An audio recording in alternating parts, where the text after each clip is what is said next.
morning. Myself Neha Verma. Today I will teach you topic ion exchange chromatography for class MSc Chemistry 4th Sem Paper 1 Unit 1 Part A. So what is ion exchange chromatography? It means separation of proteins from other proteins. जैसा कि हम example लेते हैं hard water. Hard water क्यों बोला जाता है? जिस वाटर में बहुत सारे टॉक्सिक मिनरल्स प्रेजेंट हो, वो वाटर हम यूज नहीं कर सकते, तो उस वाटर के टॉक्सिक मिनरल्स को रिप्लेस किया जाता है और उस वाटर को सॉफ्ट बनाया जाता है ताकि हम उसे यूज कर सके. सो ये इस टेक्निक के थ्रू किया जाता है. हार्ड वाटर को सॉफ्ट किया जाता है. अब आयन एक्सचेंज क्रोमेटोग्राफी में दो फेसेस होते हैं, 2 फेसेस. पहला होता है स्टेशनरी फेस और दूसरा होता है मोबाइल फेस. सो स्टेशनरी फेज में हम क्या यूज कर सकते हैं? बीड्स. और मोबाइल फेज में हम लिक्विड है या हमारा वाटर है या फिर अल्कोहल, ये यूज कर सकते हैं.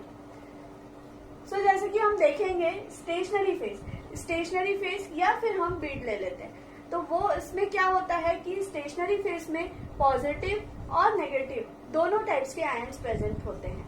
सेम वैसे ही मोबाइल फेज में भी पॉजिटिव और नेगेटिव आयन दोनों प्रेजेंट होते हैं. तो अब हम देखते हैं, जैसे कि ये अब हम आते हैं प्रिंसिपल पर. ये है आयन एक्सचेंज क्रोमेटोग्राफी का कॉलम.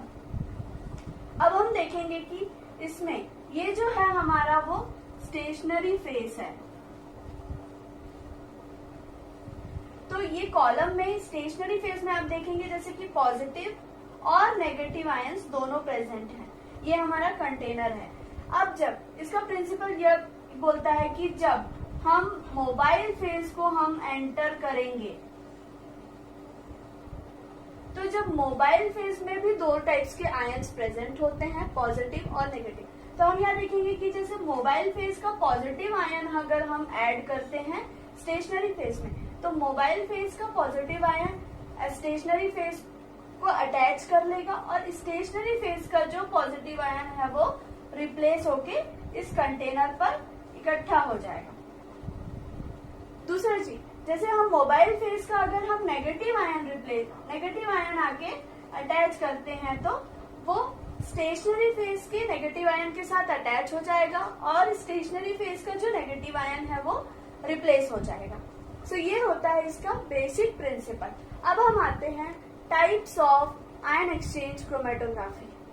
सो 2 टाइप्स के आयन एक्सचेंज क्रोमेटोग्राफी होते हैं. पहला होता है कैटायन एक्सचेंज और दूसरा होता है एनायन एक्सचेंज. सो कैटायन एक्सचेंज क्रोमेटोग्राफी हम किसको बोलते हैं?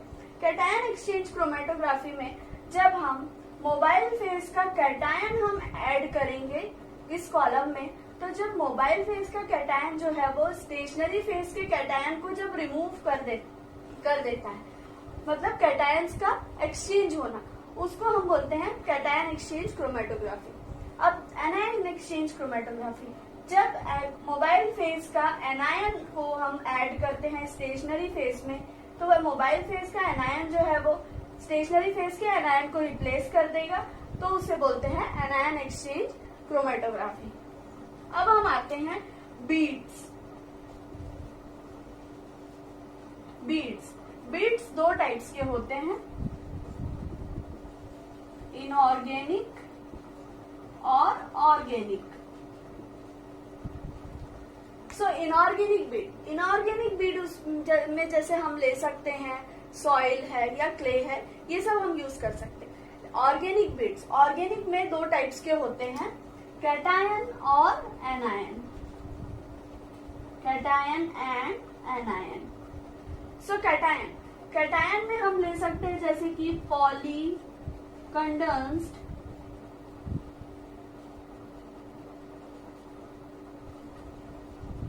Carboxylic group.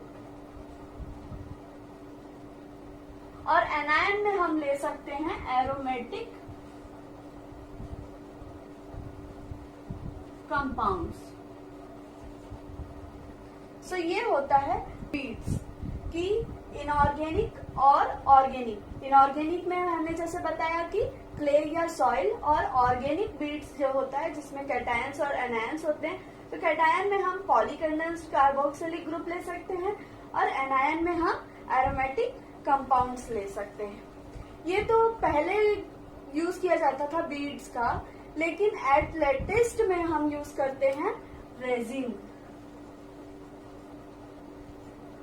रेजिन में भी दो टाइप्स होते हैं। जैसे रेजिन में भी दोनों पॉजिटिव और नेगेटिव दोनों टाइप्स के आयन प्रेजेंट होते हैं।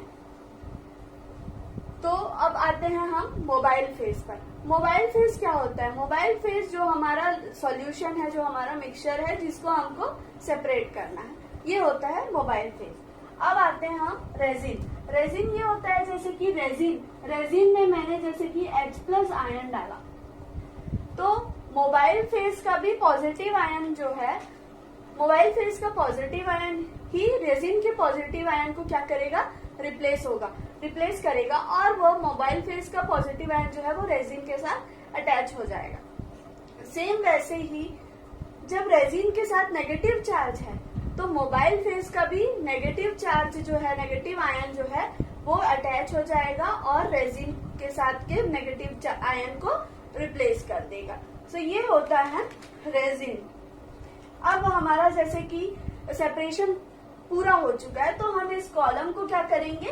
रिंस कर देंगे, ताकि इसमें जितने भी पॉजिटिव या नेगेटिव आयन जो है वो रिप्लेस होके इस कंटेनर में हमारे पास इकट्ठा हो जाए। ये होता है आयन एक्सचेंज क्रोमेटोग्राफी। अब हम आते हैं इसके एप्लीकेशन पार्ट पे।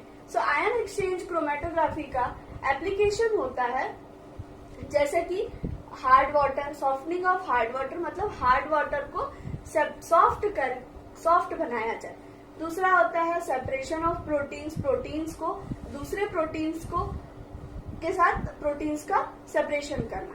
तीसरा होता है अमाइनो एसिड्स, बहुत सारे अमाइनो एसिड्स के साथ कुछ अमाइनो एसिड्स को सेपरेट करना। चौथा होता है हमारा, जैसा कि हमारे बॉडी में ही ले लीजिए आप, कि बॉडी में हमारे ब्लड और यूरिन प्रेजेंट होता है, तो हमारे ब्लड या यूरिन में बहुत सारे ड्रग और मेटाबोलाइट्स प्रेजेंट होते हैं। तो उस ड्रग और मेटाबोलाइट्स को भी आयन एक्सचेंज क्रोमेटोग्राफी के थ्रू रिमूव किया जाता है।